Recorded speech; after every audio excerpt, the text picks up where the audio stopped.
Japan's Niconico sees paid subscriptions decline following credit card restrictions and adult content crackdown. And Kadokawa in this article even outlines that they have taken massive financial damage thanks to payment processors removing Visa and Mastercard and other forms of payment from their site last year. And ever since they did that, you've had Niconico face irreparable damage. Damage to the point to where they're not recovering and that subscriptions are going down and they're not being able to actually meet what they want to meet for the company.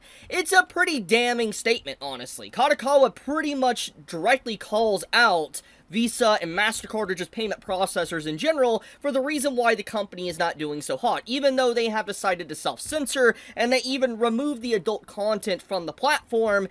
You still have them hurting thanks to it, because they tried to appease to those that wanted them to bend the knee. They bent the knee, but obviously the people that were already, kind of hit with the payment processors or didn't want to deal with not being able to have the content they wanted, decided to jump ship and never come back. And so when you look at this entire situation, it really paints a pretty clear picture of just what we have systematically have been seeing ongoing for years at this point. But we're actually getting to see a massive company like Kadokawa damaged. Now, for those that have no idea who Kadokawa is, let me give a little bit of a summary to them. For instance, Kadokawa owns FromSoftware, or at the very least owns a majority. They own 70% of FromSoftware's company. Even in this IGN article, it outlines the fact that yes, they do own 70% of the company of FromSoftware. And so basically, having a massive company like Kadokawa take financial damage from payment processors is a pretty big deal. So let's go ahead and let's read this article.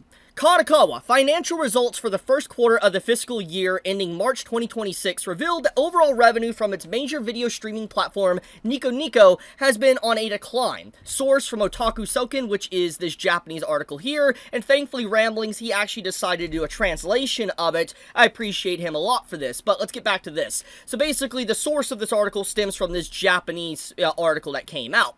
The company attributes this primarily to a recent decrease in premium paid subscriptions caused by credit card payments being suspended on the platform for months.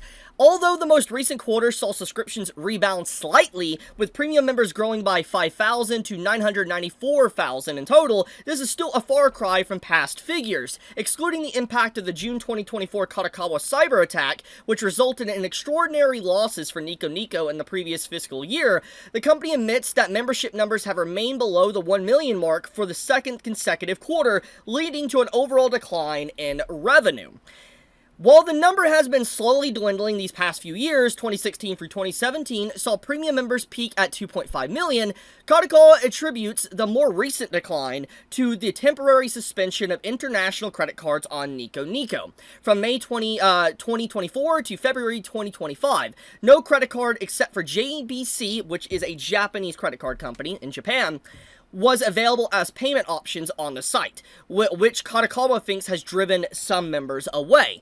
Niconico has since revised the terms and action guidelines, as well as effectively banned all adult content and reinstated the Visa brand credit card payment options. Despite this move, the 9-month full duration, which potential premium subscriptions or subscribers could not pay using their Visa credit cards, might have done irreparable damage to the streaming service. Niconico's current plans are to continue to implement mechanisms that will sustainably produce exclusive creators on the platform and to create opportunities for these creators to be active globally. It also wants to maximize licensing revenue, specifically from original music made by Niconico creators. So this is a pretty short article, but it really gets straight to the point. The big point is that Kadokawa doesn't try to sugarcoat it. They directly call out payment processors. They directly call out Visa and Mastercard and everyone else involved. They directly call them out for why they have taken such a financial hit. And I'm legitimately curious if this will cause a spark in Japan, because obviously this isn't just like the West talking about this. You have an article in Japan, in Japanese, that talks about this. And obviously you have investors in Japan that are going to see something like this, and they're not going to be, like, happy. They're not going to be happy with maybe the stock getting hurt, Niconico being hurt. Investors don't like that. And so, when you look at this situation, I wonder if this is the spark in Japan that was needed to really get the ball moving. Obviously, in the last few months, and actually a few years, Japan's been under attack by payment processors often. I mean, one really crazy example is that they literally did this thing that they did to Niconico. They did it to a dating app. For those that don't know why this is really crazy, Japan is known for a declining population and an aging population. It's a very important aspect of Japan that they continuously talk about often for years now. It's one of the reasons why there's a lot of memes about it. There's one reason why there's a lot of like advertisement for, you know, maybe couples or people to become couples in Japan. There's a reason why it's talked about a lot even in Japanese media, for instance like within anime or manga, is because their population is declining. So when you had these payment processors, for instance like VISA and Mastercard, pull out from a dating app for nerds and otakus, it really upset Japan. And obviously after that happened, there was enough backlash that the payment processors instantly allowed the payments back on the dating app.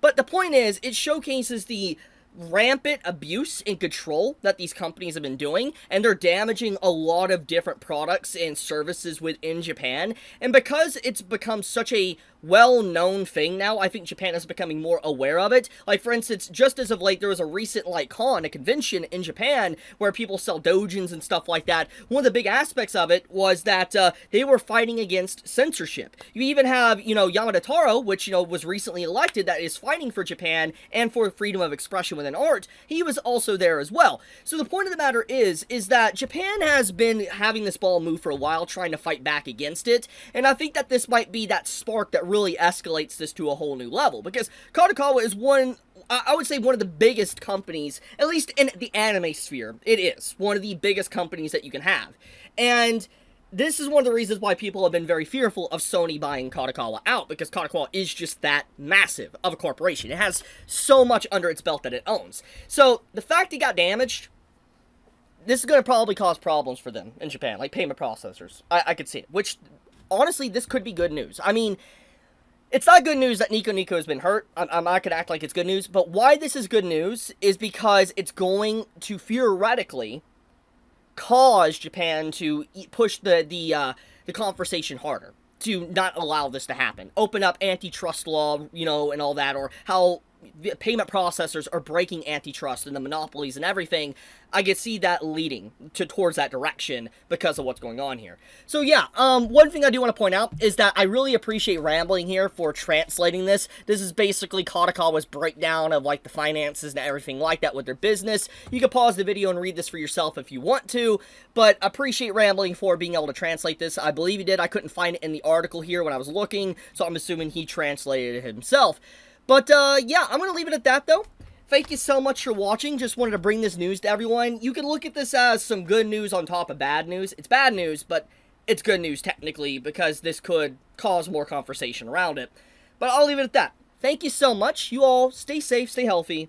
Chibi out.